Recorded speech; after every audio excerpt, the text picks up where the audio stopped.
What is up, everybody? It's your boy Diablo $, back with another banger of a video for you guys on the channel. And J. Cole just released a new song called Clouds. And in the song, he talked about how important it is to own the music you listen to. And in this video, I want to take it a step further and talk about how important it is to own the music that you create. Now, I'd say the most important thing that I want to talk about in today's video is the importance of owning your own instrumentals. Now, it is very common in today's day and age for artists to outsource for all of their beats, and I used to be that way too, but I reached a point where I realized if you use someone else's beat, it's most likely copyrighted, and you're most likely not going to own the rights to that on YouTube, maybe on streaming platforms, but even then, using Content ID for yourself seems to be off the plate. Now, my recommendation, if you have a computer, would be to download yourself the trial version of a digital audio workstation, something like FL Studio or Ableton, or even Pro Tools has a free version now to my understanding, and well, you're probably not going to be making beats in the free version of Pro Tools. It's good for vocal mixing, but my recommendation for a great digital audio workstation would be something like Reaper.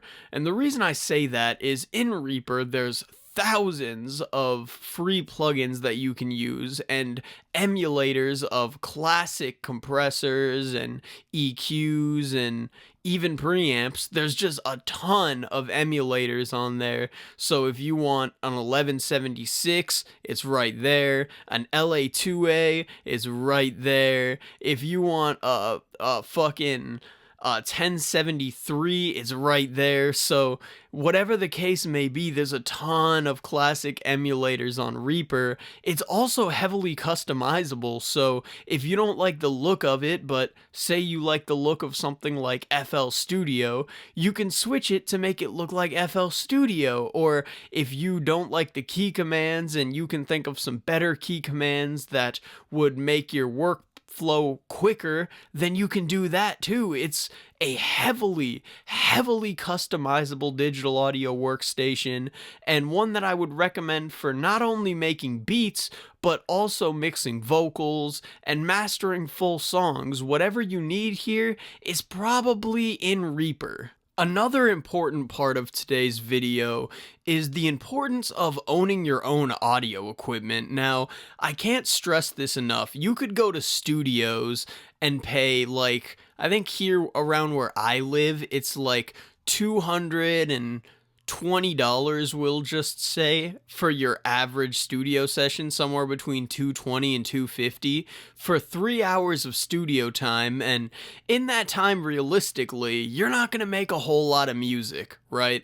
Because you're taking into consideration, you're adding mixing onto that, you're adding all of that bullshit, and you have 3 hours, okay? And they're not even gonna let you go slightly over that 3 hours, okay? So it's very important to own your own audio equipment, and some good budget options are the Audio-Technica AT2020, which is a very decent mic. I wouldn't say it's my favorite mic ever, but it's definitely not the worst mic, and it's definitely a budget option. It's right around $100 brand new, or you could buy it on the secondary market probably for around 50-60 bucks. So it's not that expensive in the grand scheme of things. And the other part of any studio setup is going to be an interface, which a good budget option would be the Behringer that I'm using right now. I have a video on my channel putting the Behringer up against the Scarlett Solo 2nd generation, and you can check that out on my channel if you want to know A, the actual model name, and B, I don't know, if you want to watch the video, it's up to you. I mean, there's no processing or anything, it's just a compressor on the vocals, so if you want to check that out, feel free. But continuing on, a slightly more expensive option for a mic, and I do mean slightly, it's probably like twice the price, is the Rode NT1A, and that's what I'm using right now. This is a great classic option with a warm sound to it, and I've had multiple like solid audio engineers say that this is the closest mic to the Neumann U87, which is a $3,600 mic. This is about $200 with the shock mount and the pop filter and whatever else comes with it, you're going to get for free with this $200 microphone. Okay, so I would say that's a good option for a slight step up on the microphone. Or a slight step up on the interface would be the Scarlett Solo second or third generation. Sorry, not the second or third, the third or the fourth generation.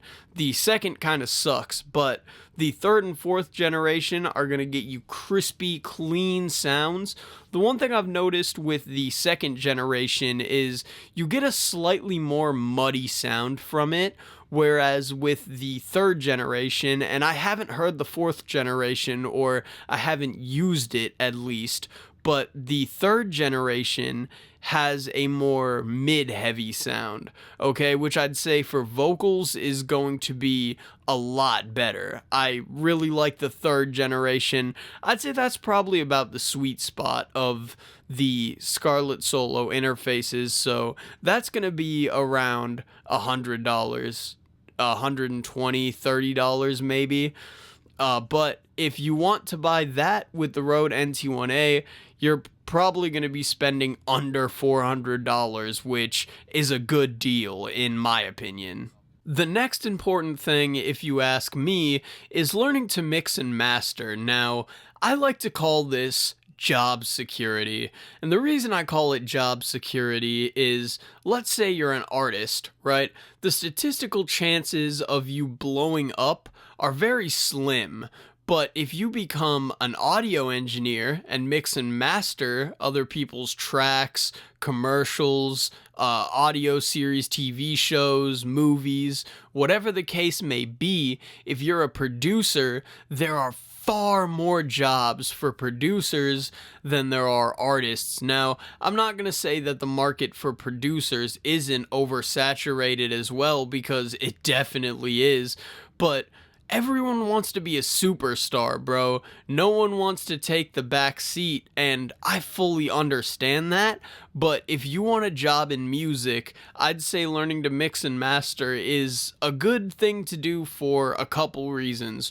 One, like I said, it's job security, so you might be in the studio and get a big artist and they might get your mixes around, and if it's clean and if it's good, then chances are that's gonna end up on the, I guess, radar of other people, other producers, and other engineers, and slowly you're gonna get better and better. And the second reason is because if you become a large audio engineer, which I'd say is a little bit more likely than becoming a large, multi-platinum, multi-diamond, whatever the case may be, artist, it's going to allow you to release your own music with your mix, and it's going to be far better received than just some rando making music, because if you're a producer, chances are you're probably a ghostwriter in some form. So you're also helping other people and you're also getting writing credits. So as you get bigger and bigger and start working with more and more people, you're going to get your name out there on the writer's credits. And when you drop your album or your single, then far more people are going to gravitate towards it.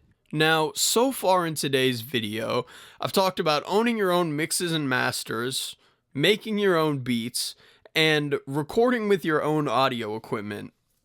The last thing I want to get into in today's video is, if you can, which I can't because I'm visually impaired, but if you can, making your own music videos, making your own visualizers, and making your own album art.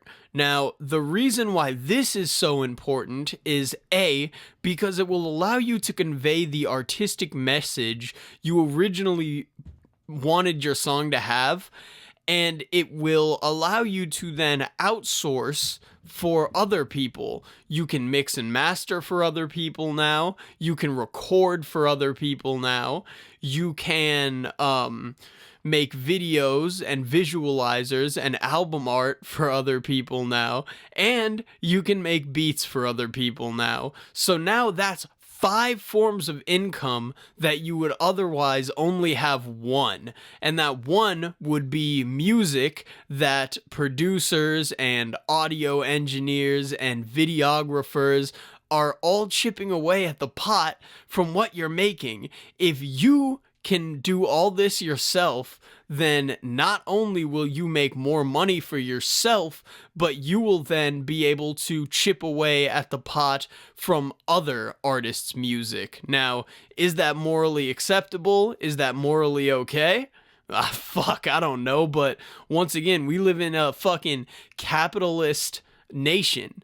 And we live in a capitalist world on top of that. So if you don't capitalize on other people, then other people are going to capitalize on you. And that's pretty much the important message for today's video. But that's pretty much going to do it for today's video. Be sure to like, comment, subscribe if you like this style of content. And I will see you beautiful bastards in the next video. Peace.